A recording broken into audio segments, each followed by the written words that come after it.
Assalamu alaikum. আমি Nusrat Jahangiri and I am a student. প্রথমত কথা হলো, আমি যে কথাটা বলার জন্য ভিডিওটা ওপেন করেছি তা হলো যে আজকে সারাটা দিন ধরে একটাই নিউজ আমি নিউজ ফিডে দেখে যাচ্ছি। এমনকি ইনবক্সে আমাকে অনেকে মানে মজা নেওয়ার জন্য আমাকে ইনবক্সে অনেক ফ্রেন্ডসরা দিয়েছে যে দেখো কি হচ্ছে। 6 জন স্টুডেন্টের কাছ থেকে যে কোনো একটা টিভি, নাম বলবো না, নাম প্রকাশে অনিচ্ছুক আমি, যে কোনো একটা টিভি রিপোর্টাররা তাদের যে কোনো 6 জন স্টুডেন্টকে যারা কোন বোর্ডের কোন স্কুলের বা তারা কেমন স্টুডেন্ট আমরা কিছুই জানি না, তাদের কাছ থেকে কিছু প্রশ্নের উত্তর চেয়েছে যেগুলো তারা দিতে পারেনি, যদিও তাদের এগুলো জানার কথা, কারণ এগুলো জেনারেল নলেজ, এগুলো জানার কথা ছিল তারা উত্তরগুলো দিতে পারেনি। এবার প্রথমত কথা হলো যে এই 6 জন উত্তর না দেওয়ার ফলে সাংবাদিকরা কি করেছেন, আমাদের সম্মানিত পেশার মহান সাংবাদিকরা যেটা করেছেন সেটা হলো যে পুরো শিক্ষা ব্যবস্থার দিকে আপনারা আঙুল তুললেন। পুরো শিক্ষা ব্যবস্থার দিকে আঙুল যেহেতু তুললেন, তাহলে আমি আপনাদের জন্য কিছু ছোট ছোট ইনফরমেশন দিচ্ছি। ইনফরমেশনগুলো হলো, এবার আপনারা এসএসসি নিয়ে কথা বলেছিলেন মেবি, এবার যদি আপনি এসএসসি নিয়ে কথা বলেন তাহলে আমি বলবো যে সেকেন্ডারি স্কুল সার্টিফিকেট এক্সামে এবার অংশগ্রহণ করেছিল প্রায় 16 লক্ষ, হ্যাঁ অংশগ্রহণ করেছিল 16,51,000 প্রায় 523 জন স্টুডেন্ট নিট। আর তাদের মাঝখানে পাশের হার ছিল বাংলাদেশে 88.29%। হ্যাঁ, আর এবার জিপিএ 5 পেয়েছিল প্রায় 1,09,761 সামথিং, পরে যদিও বেড়েছে, আমার জানা নেই তার পরের সংখ্যাটা, এতজন স্টুডেন্ট। আচ্ছা, আপনার জিপিএ 5 নিয়ে কথা বলেছেন, 1,09,761 জন স্টুডেন্ট, প্রায় আরো পরে বাড়ার পরে এতজনের মাঝখানে আপনি মাত্র 6 জন কি 7 জন স্টুডেন্ট দিয়ে আপনি পুরা 1,09,000 জন স্টুডেন্ট, মানে 9,000, তাহলে বাদ যায় কত, 61 জন, 100 জন থেকে 6 জন যদি বাদ যায়, আর বাকিদেরকে আপনি অপমান করেছেন, এক কথায় তাদেরকেও আপনি সেম ভাবে ইনসাল্ট করেছেন যে তারাও এদের মতোই।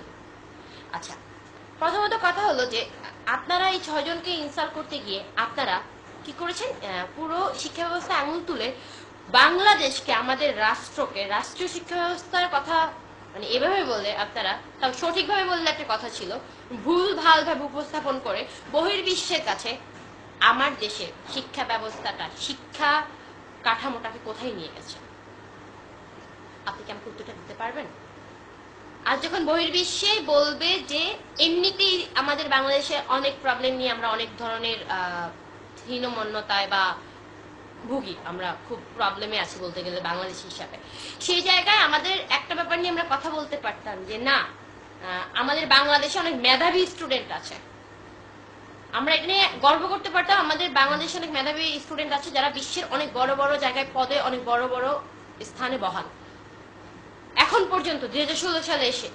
তাহলে আপনি কি বলতে চাচ্ছেন, আপনি তাদেরকেও অপমান করলেন না, আপনি কয়েকজনকে অপমান করতে গিয়ে, কয়েকজনকে আপনি কিছু বলতে গিয়ে আপনি পুরো বহির্বিশ্বের কাছে আমার দেশকে ছোট করে দিলেন।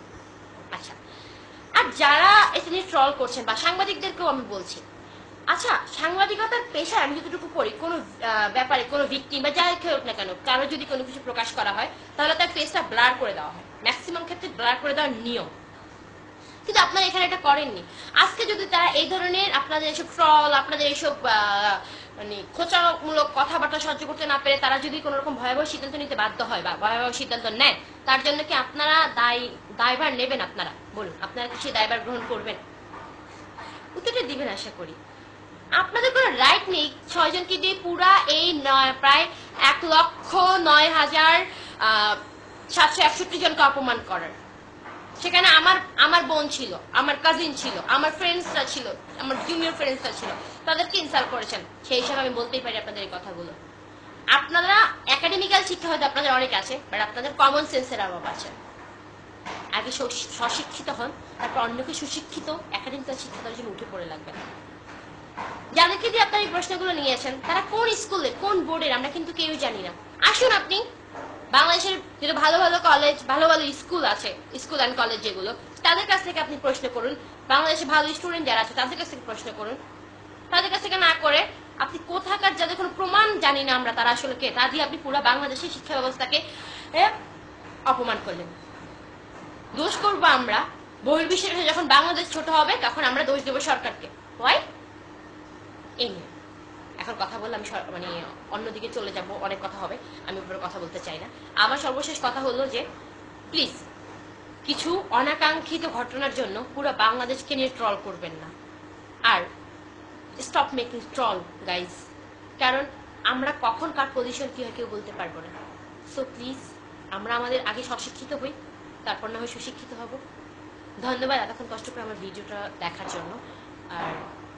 আর কি বলবো, আমি আজ সত্যিই লজ্জিত। আল্লাহ হাফেজ।